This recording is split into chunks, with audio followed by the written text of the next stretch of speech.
Hello বন্ধুরা, তোমার সকলকে স্বাগতম তোমাদের চ্যানেল ডাব্লিউবি প্রাইভেট টিউশনে। আজকের এই ভিডিওতে আমরা ক্লাস 6-এর গণিত বিষয়ে যে তৃতীয় ইউনিট টেস্টের জন্য তোমাদের 6 নম্বর স্কুল রয়েছিল তার আমরা পার্ট 2 নিয়ে আলোচনা করব। আগের ভিডিওতে আমরা 3-এর দাগের 6 পর্যন্ত প্রশ্ন নিয়ে আলোচনা করেছিলাম 154 নম্বর পেজে। বাকি প্রশ্নগুলো নিয়ে আজকের এই ভিডিওতে আলোচনা করব। তো চলো ভিডিও শুরু করা যাক। দেখো 7-এর দাগের অঙ্কটা কি বলছে। 3-এর দাগের 7-এরটা, একটি ক্রিকেট ম্যাচ সকাল 9টা 10 মিনিটে শুরু হয়ে মাঝে 1 ঘন্টা বিরতি সহ বিকেল 4টে 15 মিনিটে শেষ হলো। খেলাটি মোট কতক্ষণ চলছিল হিসাব করে লেখো। দেখো প্রথমে আমরা এটাকে কি করব, 4 ঘন্টা 15 মিনিটের সঙ্গে 12 ঘন্টা যোগ করব, তাহলে হবে 16 ঘন্টা 15 মিনিট। আর এবারে এ থেকে আমরা বিয়োগ দেবো 9 ঘন্টা 10 মিনিট, বিয়োগ দিলে 7 ঘন্টা 5 মিনিট বিয়োগ দিলে এটা হবে। এবারে 1 ঘন্টা বিরতি ছিল তাই আমরা 1 মাইনাস করবো, তাহলে এটা হবে কত? এটা হবে 6 ঘন্টা 5 মিনিট। উত্তরটা হবে 6 ঘন্টা 5 মিনিট মোট খেলা চলেছিল।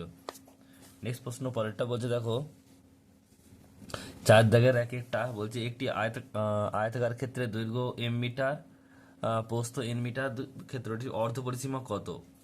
তাহলে আয়তক্ষেত্রের পরিসীমা বের করবো আগে। তাহলে আমরা কি জানি, 2 দৈর্ঘ্য প্লাস প্রস্থ মানে 2 × m + n মিটার।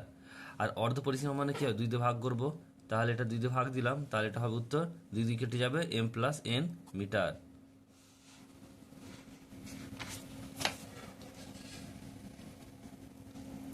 নেক্সট প্রশ্ন পরেরটা বলছে, দেখো 4-এর দাগের 2-এরটা, p = -2 q = 2 হলে pq - p/q এর মান কত?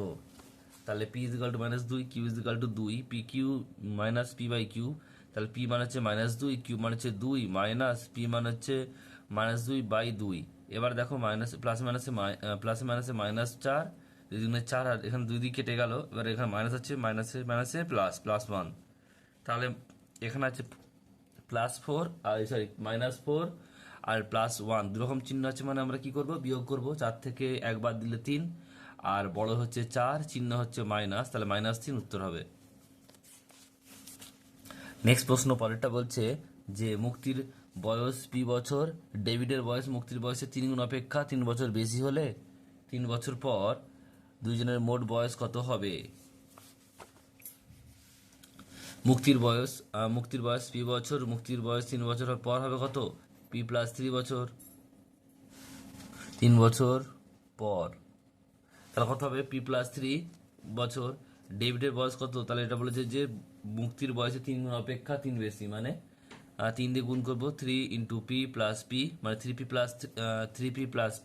3 বছর। তা 3 বছর পর কত হবে? 3p + 3 + 3 বছর মানে হচ্ছে 3p + 6 বছর।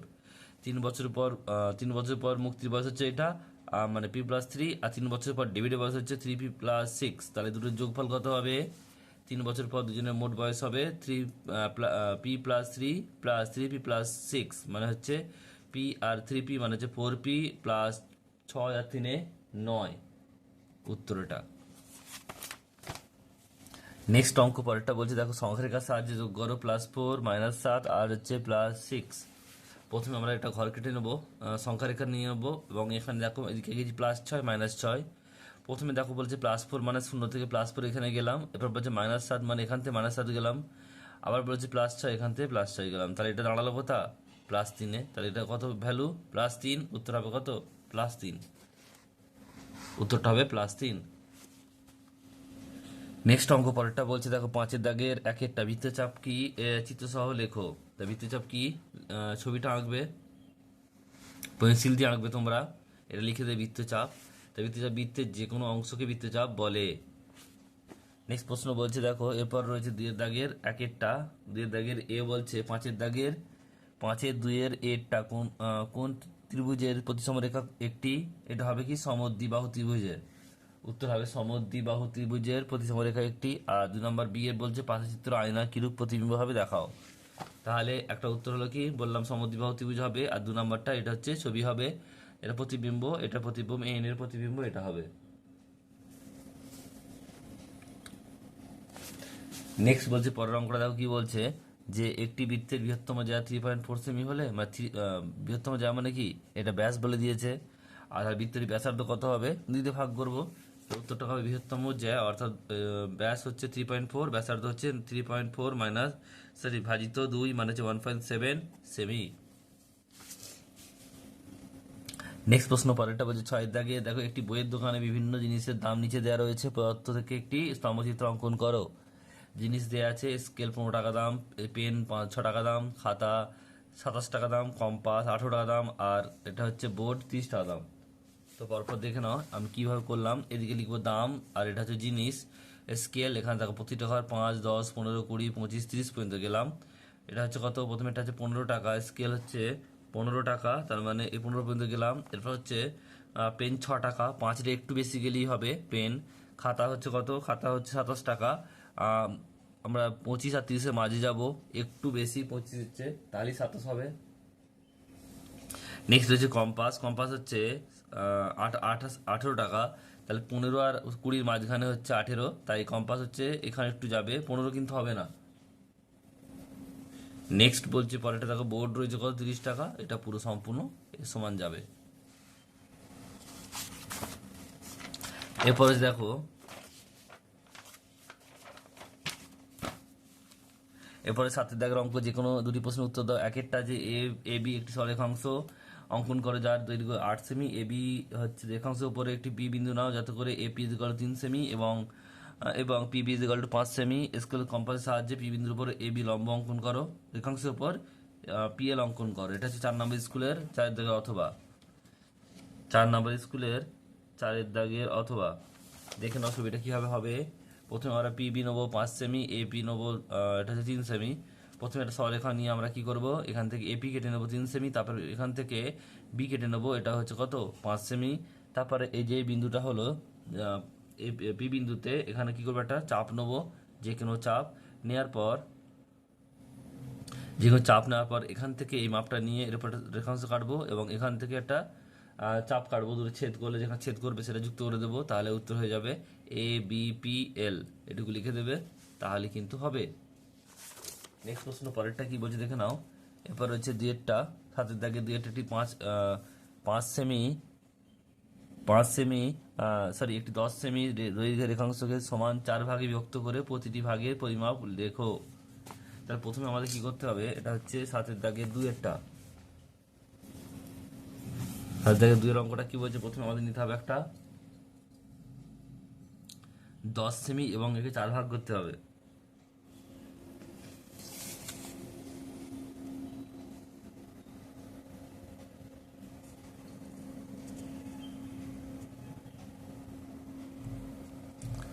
দেখো 10 সেমি একটা সরলরেখা নিলাম এখান থেকে,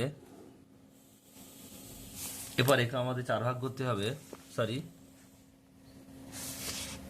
হ্যাঁ 4 ভাগ করতে হবে। তাহলে একটা ভাগ কত করে হবে সেটা বলতে হবে। প্রথম কাজ আমাদের কি হবে দেখে নাও। আমরা এই বিন্দুতে দেখো, এই বিন্দুতে বসালাম কম্পাসটা এবং একটু অর্ধেকের বেশি মাপ নেবো। দেখো অর্ধেকের বেশি মাপ নিচ্ছি এবং এখানে চাপ কেটে দেবো দুদিকে। এবার এই বিন্দুতে একই মাপ নিয়ে এখানে চাপ কাটবো এবং এই দুটোকে যুক্ত করব আমরা।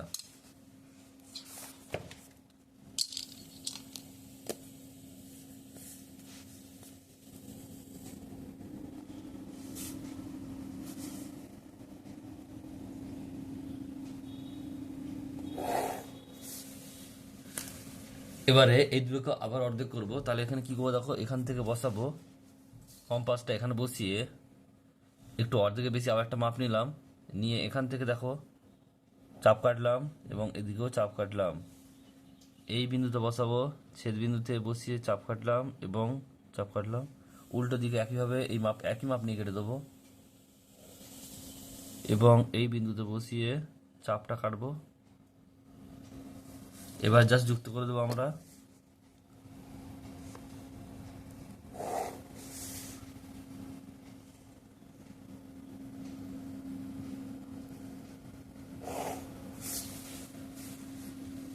তা দেখো প্রতি মাপ কত করে, এবার মাপটা দেখে নাও। মোট 10 সেমি, তাহলে এটা কত করে হবে, সব আড়াই করে হবে। তা দেখো এখানে আড়াই, তারপর আছে 5, 7.5 আর 10, তা সবগুলো কত করে হবে, প্রতিটি মাপ হচ্ছে 2.5, প্রতিটি মাপ 2.5 সেমি।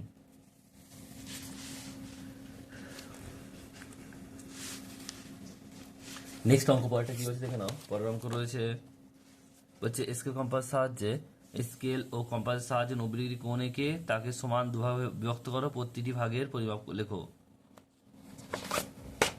আগে প্রথমে আমাদের 90 ডিগ্রি কোণ আঁকতে হবে একটা, তাও আবার কি স্কেল ও কম্পাসের সাহায্যে। 3 নম্বর প্রশ্ন, স্কেল আর কম্পাসের সাহায্যে আমাদের একটা 90 ডিগ্রি কোণ অঙ্কন করতে হবে এবং তারপর তাকে সমদ্বিখণ্ডিত করতে হবে এবং প্রতিটি কোণের মাপ বলতে হবে। তো প্রথম কাজ হচ্ছে আমাদের কি হবে, একটা দেখো যে কোনো মাপের সরলরেখা নিলাম। এবারে এই বিন্দুতে আমরা কি করব, এই বিন্দুতে আমরা একটি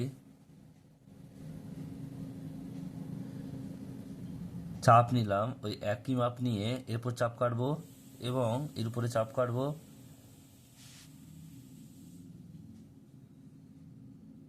এবারে দেখো এখান থেকে আমরা 90 ডিগ্রি কোণটা আঁকলাম, যুক্ত করে দেবো খালি জাস্ট, তাহলে 90 ডিগ্রি কোণ হয়ে যাবে।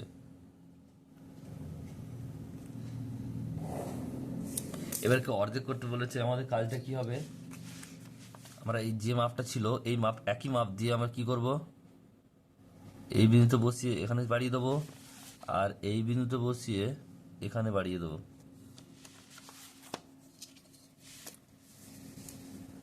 তাহলে এখান থেকে এটা যুক্ত করে দেবো, নামগুলো দিয়ে দেবো পরপর।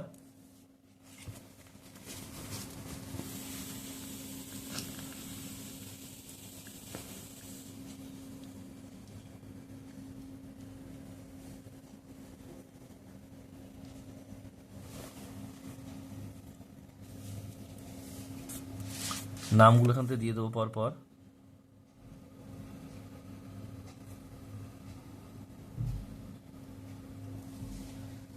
এটা 45 ডিগ্রি হয়েছে, এখানে 45 ডিগ্রি হয়েছে। নামগুলো দিয়ে দেবো এখানে এ বি সি ডি। এখানে কি লিখবো, কোণ এ বি সি সমান হচ্ছে 90 ডিগ্রি, আর বাকি যে দুটো কোণ রয়েছে সে নাম কি, কোণ এ বি ডি সমান কোণ ডি বি সি সমান হচ্ছে 45 ডিগ্রি।